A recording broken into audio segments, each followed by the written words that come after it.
Hello, welcome to a very special edition of Signal and Noise. My name is Brian Lamar.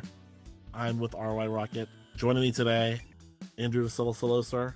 Hello, joining you in the flesh. Joining in the flesh. Excited about that. We're all sitting next to each other. Also in the room, if you're watching this on YouTube, which thank you, Brandon Richard, who's a senior vice president and AI enthusiast.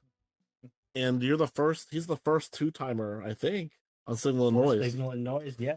Wow. Yeah, you're going to get a t-shirt. We're going to start giving out t-shirts, and you're going to have the first Signal and Noise two-timer t-shirt. But yeah, I mean, we're sitting here in their lovely office in Durham, North Carolina, and the background is we've been talking a lot about AI the past few weeks, just like probably the entire industry has, and we met a few of his coworkers today, spoke about AI, and we thought, you know what, let's just grab the freaking microphone and camera and let's record and let's continue that discussion we had. I guess that was November, December? Yeah, a couple months ago. Yeah. So yeah, maybe for the people that didn't listen to the first episode, maybe a little bit about your background. Yep. So I've been with Dunning Group for 13 years now. And across that time, worked in a variety of different industries.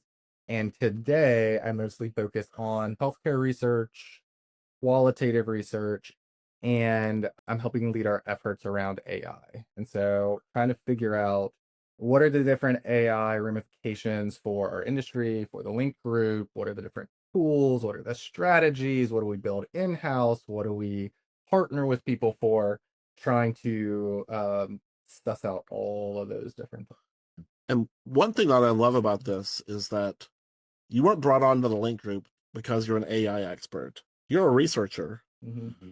And I know at Link Group, people wear a lot of hats. You wear a lot of hats, I'm assuming, and you had to kind of learn part of this, but you're also an AI enthusiast. So is this something you enjoy? Yeah. So funny enough, I don't know if you all know this. When we went to an IA conference a few years ago in Hilton Head and actually had dinner with you guys there. Yeah. That was when we being the Link Group were like, whoa, AI is everywhere at this conference and everyone's talking about it and we haven't really done anything internally. And so we actually came back from that conference and yeah, I'm a researcher first. I'm leading projects, moderating projects every week.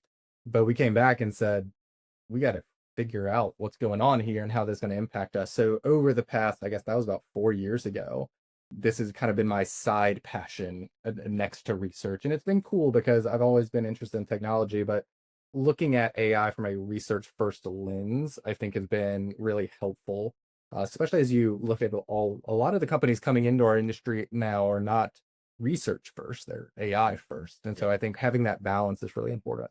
What I love from our last episode that we did together, you all are taking a kind of like perfect balance on the tightrope between a methodical, really research-oriented approach to vetting all of these different tools, evaluating these different tools, while also not just shutting it all down and being skeptical, right? You're out there, you're trying a lot of different products and seeing which ones work and which ones are actually helpful as well. So what has that been like over the last several months? Because one thing that is so striking to me is the acceleration of AI tools. And all of these models are, it took them all of last year to get twice as good as they were before. And now they've doubled again at the end of Q1, and they're going to double again in the next 6 weeks, and then double again in the next 3 weeks. So what has changed in your world of evaluating AI tools since we last talked? Yeah, so I feel like the kind of like core functionalities of AI within market research haven't changed a ton over the past year. I mean, there's different like variations and flavors of AI conversational surveys. There's different applications of those. There's different flavors of synthetic and applications of those. There's the knowledge management piece that we talked about last time. And then you have some of your different like generative tools that can help create efficiencies. So the core functionalities I don't feel like have changed a ton, but the number of offerings within each of those groups is just skyrocketing. Every week, it seems like there's a new AI conversational survey platform. Every week, there's a new knowledge management platform. And so I think what's been critical for us is you do have to have kind of a material amount of experience with each of the tools. And I think the individual provider, I would actually say, maybe it doesn't matter that much. Just get out there and try an AI conversational survey, try some synthetic, try some of the generative tools. And once you've done that enough, each new one that knocks on your door, you kind of know the questions to ask. And you say, like, okay, do you have XYZ features? Do you have XYZ security in place? And so you're able to much more quickly filter the mass amount of tools that are and companies that are entering the industry. Do you find that there's a lot of kind of just noisy entrants, conversations that you're ending pretty quickly, or are there a lot of really legitimate offerings that are kind of flooding the space? Noise. Okay. Yeah. So I think, to me, AI conversational survey platforms are the best example because it seems like every conference you go to, there's a new one. And when you really ask them like the important questions around what are their features, what is their security, what is their like probing actually look like, and then you take a look at their UI, you can pretty quickly tell, okay, this is a brand new startup. They're probably 12 months behind some of the people who are already in the field. And so it's become a lot easier, I think, to kind of whittle the list. And I do think we're approaching a time now where have 4 years now of AI and market research. And it's kind of like you do have to kind of show what's different now. Like it's not, you can't just throw AI on to anything. And that, what is your AI doing that's different than the million other AI things that are out there? You mentioned going to conferences, and I haven't been to one recently, but from what I hear, they're just full of AI. Everything's AI. When you go, how do you spend your time when you could have 100 conversations about it? That's my first question. How do you spend your time? Number two, what do you bring back to the organization? Knowing that you're kind of an enthusiast around this, you can't come back with, I spoke with 40 companies and here's what they all do. You've got to kind of narrow that down with, hey, here's the ones that intrigue me. Here's the ones that don't. We need to cross them off the list and blah, blah, blah. Just curious how you kind of think about that. Yeah. So I would say if there's someone who's has not been going to many conferences over the past year, you should go and you should attend the AI sessions because they are very interesting, they're intriguing. But once you've gone to, 2 or 3 sessions on synthetic, 2 or 3 sessions on AI conversational, 2 or 3 sessions on knowledge management, you're going to start to see that there's not a whole lot more you can learn from each of those individual sessions, particularly when you look at who's sponsoring each of those and who's developing the content. Mm-hmm. So absolutely, you have to build that foundation first. Now we're at a place where when I'm going, I'm trying to figure out, are there certain tools or methodologies that we could think about differently? Like, is there a different way for us to apply AI conversational surveys? So one example that we've been using a lot and getting a lot of momentum with is using the AI conversational survey platforms with our clients for them to basically source information from within their organization quickly and efficiently. And then we synthesize all of that. And that feeds into what are the actual research objectives? What are our current hypotheses? What are the things we have to, that are known and not known? Like little applications like that are really what we're looking for today. Based upon the last podcast, summarizing your viewpoints, correct me if I'm wrong, you were cautiously open a synthetic sample for boosting underrepresented populations, but really skeptical of fully synthetic. Has anything you've seen over the past 10 weeks moved you further in either direction at all? And you don't have to talk about what we talked about earlier. You can if you want, but just curious what your impressions are, how the industry might have moved with synthetic.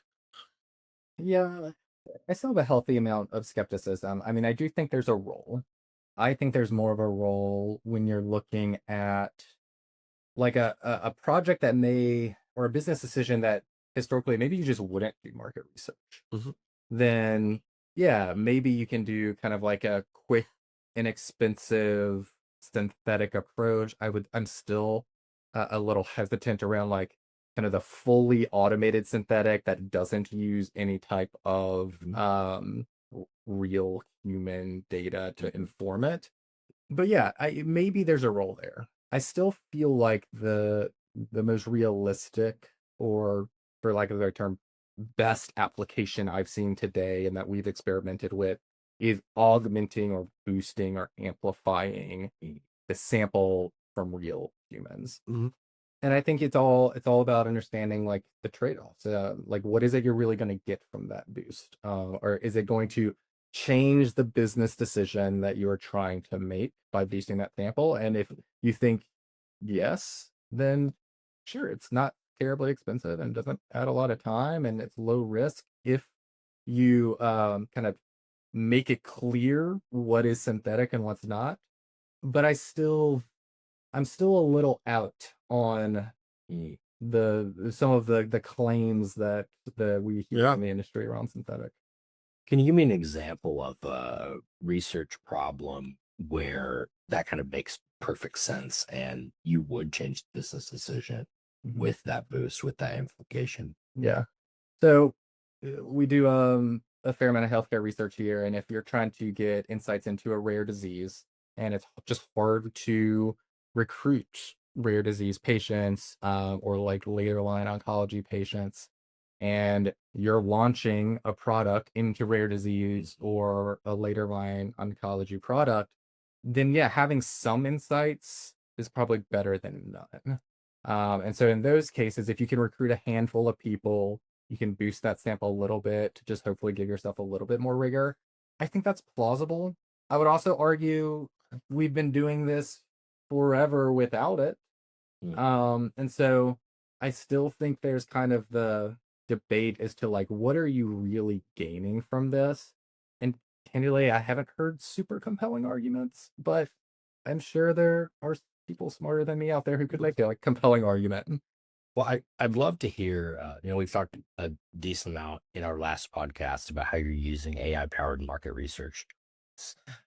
We've been talking about the podcast ad nauseum about synthetics. I'd love to hear how either the link group systematically, individual linkers, or maybe even just you personally, how are you using AI tools in your in your business processes, like outside of the actual tools for research, like the AI moderator, but are there things that you're doing to make yourselves faster, to make yourselves more scalable, more effective, and things like that? Perhaps using tools that are available to all of us. Mm-hmm. Yeah, so we are kind of looking at it through a few different angles. And so part of what we're trying to figure out is what are just off the shelf things that anybody can get access to and get a benefit from really quickly. And so we have Microsoft Copilot kind of built into our systems, which is currently powered by ChatGPT. I think that's changing as of like this week, but that's what it is right now. We also have people who will get a ChatGPT Pro subscription or a Claude subscription or a Gemini subscription. And there's a lot of just really great use cases just day to day. And so some of the things that I'll do is obviously like secondary research is just quick, easy. Doing a deep research into like a new healthcare disease state that you haven't worked on is great. The limitations are always we obviously can't put anything proprietary to our clients or proprietary to us into those more public chat functions. The little things like, hey, here's some of my hypotheses around question X. Like, what am I missing? Like, help me build out my hypotheses. Or it's really good at coming up with frameworks. So here's some of the data or the different points I'm trying to organize. Like, give me 5 validated thinking frameworks to help me organize these thoughts. And that has been a really good like spark. So I'd say it's rare that it spits out something that I can use immediately, but it is really helpful to get the juices flowing and kind of like supercharge my own thinking. Similar to that last episode, you mentioned that you were concerned that people are so focused on AI that people might neglect other forms of innovation. And I completely agree with that. I'm curious, and again, it's only been 10 weeks. It's not like it's been a year, but I'm just curious if you still feel that way, or are there any examples of innovation, non-AI innovation that is fruitful? Yeah, totally. I think it's something we're constantly thinking about. So we are always trying to figure out like how can we innovate. And while we are, I would say, very open to AI, we're not looking as to AI as the catalyst for innovation. And so one of our focuses this year is around like engaging stakeholders Okay. and making sure our deliverables at the end of a project are really sticky. Hmm. And so there's some like AI tools that help support that. So using like AI avatars to build segments or AI avatars to read out a report. But there's other things like building trading cards that represent the different segments that you have, or giving clients like a hardbound book that has mood boards for each of their segments, or creating immersion sessions where we go to a client's headquarters and like help you understand what it actually is like to live with a migraine. So we go in and we make our clients miserable and give them migraines. Really? We don't give them migraines, but we mimic the experience. And so there's things like that I think our industry is like, I hear of other competitors and other people in the industry doing cool things like that, but I don't know that these types of things are getting enough attention. Like when I'm going to all these conferences, it's those type of things seem kind of on the footnotes, but they're big things. Like helping insights travel across an organization is how we get a seat at the table. It's not just using AI to do everything quicker. We actually have to make the insights matter. And I think that's where in a future industry that's heavily influenced by AI, the companies that can make insights matter for the end client are going to succeed. But I was just sitting here thinking, okay, you're making trading cards. That's really cool. I bet AI would make that a lot easier. We are using AI to help with the trading cards. Yeah. So in some ways, right, it's like the what would you call it? Like the creative workload or the and I don't mean creative in the sense of like producing art, but literally like the work that it would take to generate this new experience, this new work, is alleviated by using these AI tools. And so you're able to kind of push the boundaries of what the deliverables look like. Totally. And another example of that is, I think everybody knows, like, videos at the end of a project are really compelling and they can help bring to life your insights much more than a PowerPoint. Now, 10 years ago, it was a pain to like stitch together a bunch of videos and create that deliverable. Not only has that gotten much easier, partly as a function of AI, partly as just function of the platforms getting better, but there's also things like Notebook LM, totally free product that Google offers. You can put a bunch of stuff in there securely, and it can create an explainer video in like 30 seconds. And they're really good and they're super easy to make. And like those are the type of things that AI has, if we think creatively about what AI allows us to do now, it's things like that. It's we can come up with cooler outputs now because no one wants to read 50 slides in a PowerPoint.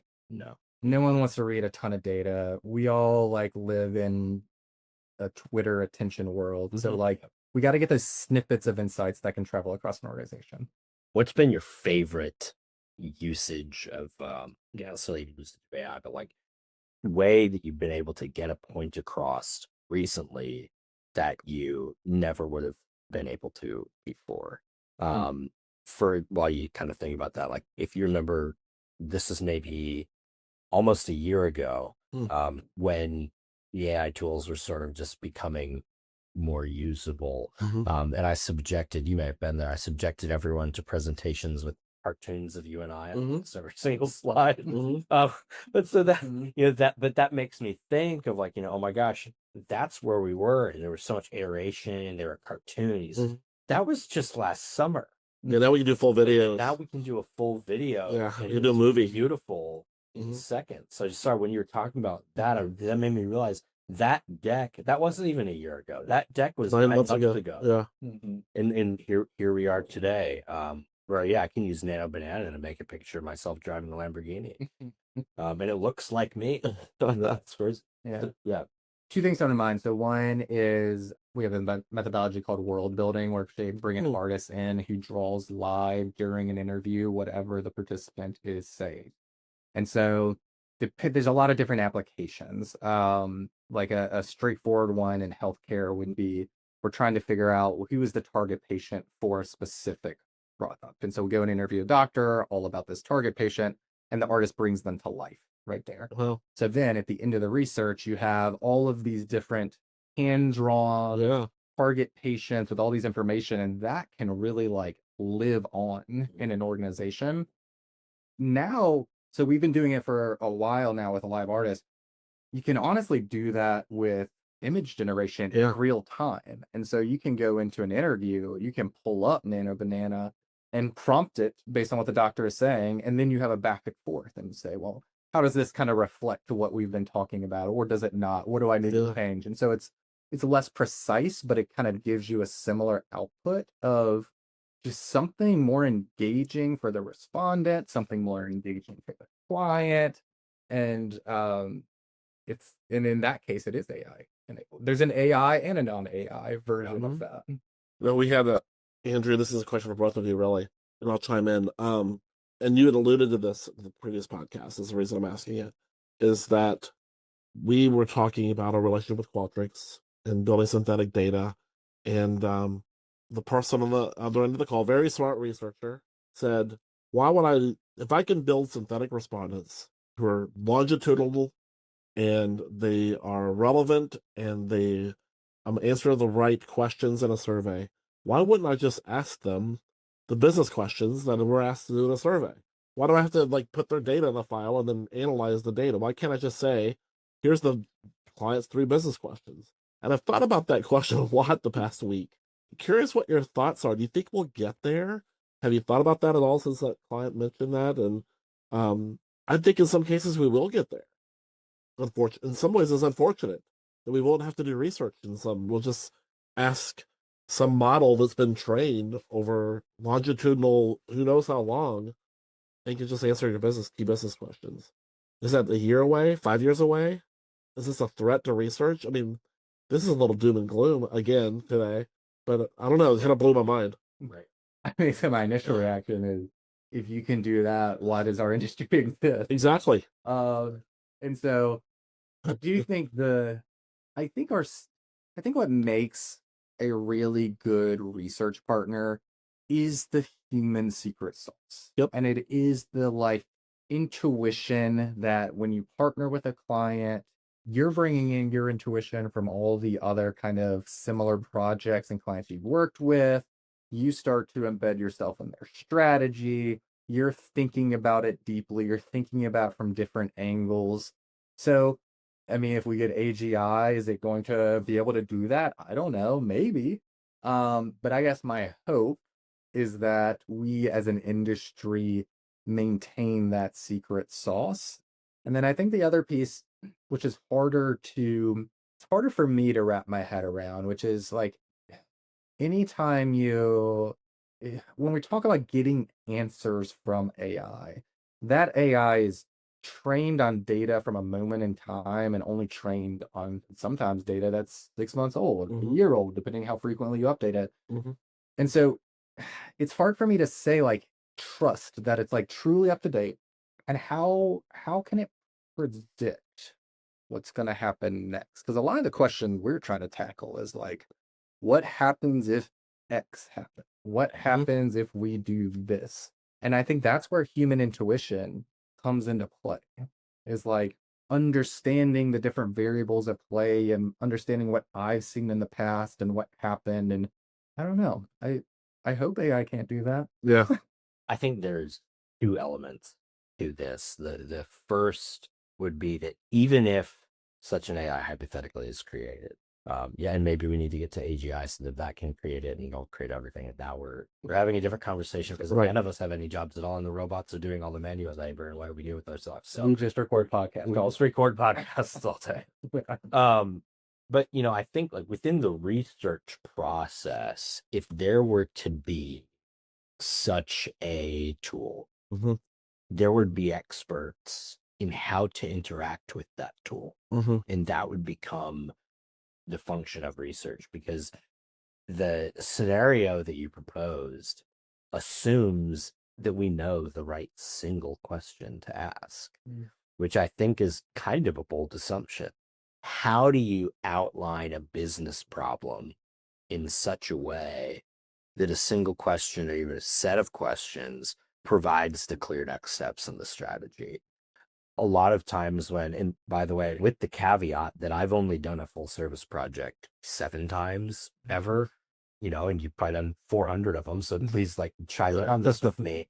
I feel like a lot of times a client doesn't come with a question, they come with a problem, and they don't really know what the question to ask is. And then it's when people like Brandon are able to help them narrow that down, help them flesh that out and identify what types of information they could even get back that's actionable, right? That process, Brandon and his team are providing incredible value throughout that. Then you have this wide, multifaceted data set, which right now, synthetic products like Qualtrics Edge are creating this entire data set. You can look at relationships, you can answer multiple questions, you can draw this thing. So at some point, is there going to be an AI that's so good that it can pretend to be 8 different market researchers with 20 years of experience? We're a long way off from that. I think the second piece is around the limitations of LLMs. And again, so this is the caveat that this is all accelerating. But you and I have talked about this. I've been experimenting with using customized, specifically perplexity spaces in order to make myself more efficient, right? And I am more hours than we should admit, and more custom instruction sheets that has been coded to reference in, just to be able to get it to read a client email and give me bit specs back that makes sense in our context. I'm actually super impressed with how well it's going. But to say that with a synthetic model to go off of, the amount of expertise that would also have to hold in place, because you're not really talking about bypassing research, right? You're talking about it using a synthetic that exists plus immediate analysis tools. Those are getting pretty good too. Now you're adding a strategy LLM to the back end. And first of all, you sent me an article about the organization called Meter. And what Meter does is Meter analyzes the effectiveness of an LLM based on, AIs can do most tasks almost instantaneously, depending on the amount of RAM and bandwidth that they have. So it measures their power based on how long would it take a human expert to do that. And it takes the AI no time at all because it's an AI. And that time frame is doubling every 4 months, I think they said. Is that correct? Something like that. And so, a market research project, including the strategy, is what, 120 hours, 200 hours, 400 hours? I mean, Depending, yeah. Many, many, many hours. So I think that we're pretty safe. For now. I'll give you my 2 cents. It's a combination of both of you all. Yeah.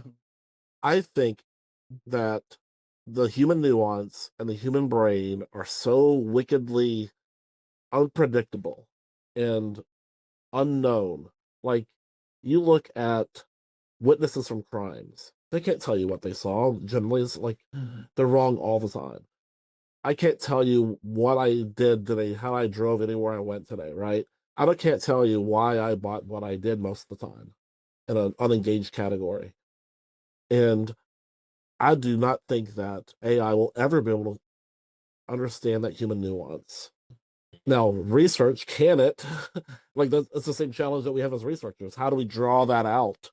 And we have studied it for so long that we have lots of different methods of drawing that out. It's either directly, indirectly, studying the human brain, asking different types of questions to get the real answers that we want.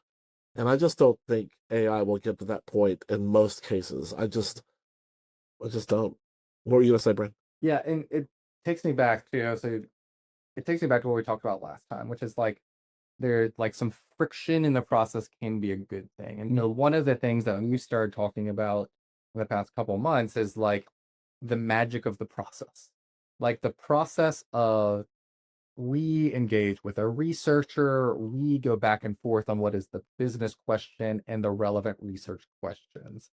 We then engage with the client stakeholders. That further refines the business objective and the research questions.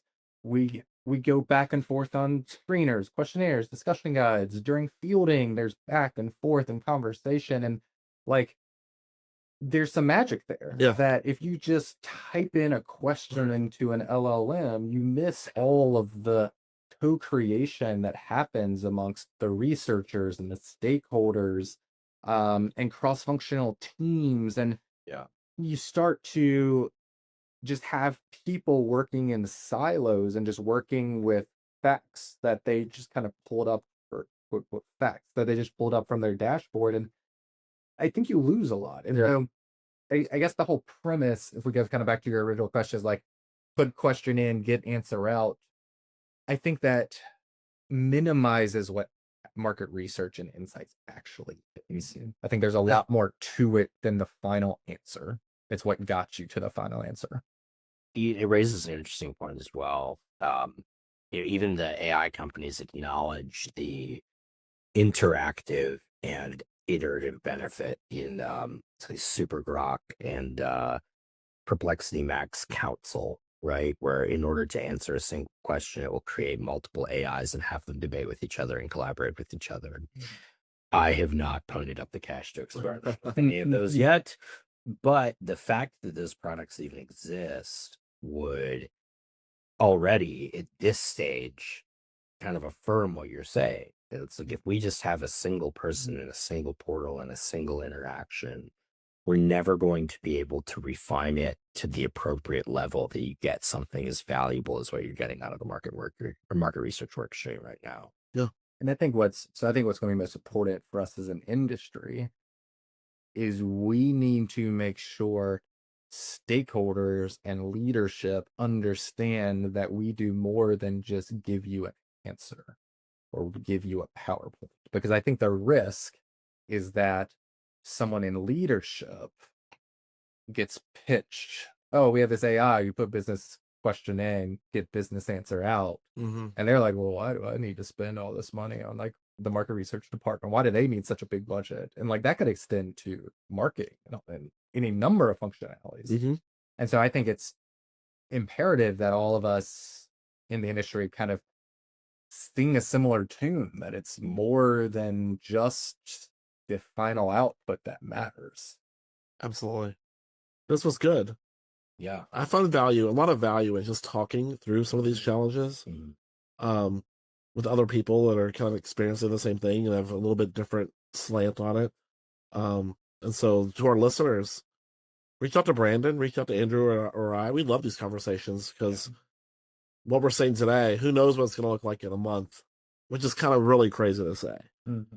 Do you have time for one more fun question? Yeah, let's do it. I would love to know what your most unexpected or favorite use of AI is in your personal life. When do you find yourself pulling out your phone? Which app is it? What are you using for? So the most unexpected and fun one was Google came out with a product, a spinoff of Gemini that creates storybooks for children. Oh. And so with our 4-year-old, we were trying to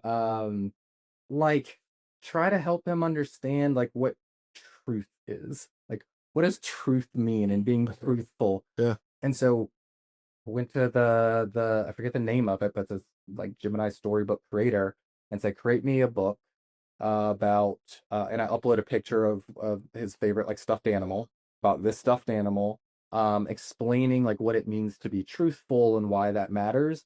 It was incredible. It came up with like a 10-page illustrated book appropriate for a 4-year-old with the right amount of text and the right amount of like understanding. And I just like whip it up on my phone and like show my kid. I was like, hey, look, here's your like little stuffy and like let's look. It was really, really cool. And that was probably a year ago. So I knows what it's like now. That's amazing. I'm just doing gardening stuff. Yeah. Is this poisonous? Or what animal is this? Or can my dog eat this? I'm not doing anything fancy with it yet.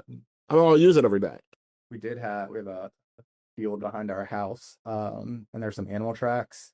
So I took a picture of the animal tracks and threw it into ChatGPT and asked what it was. That's what I do. And it was like with the view, it was like it could be this, or this, based on the triangle heel. I think it's probably this.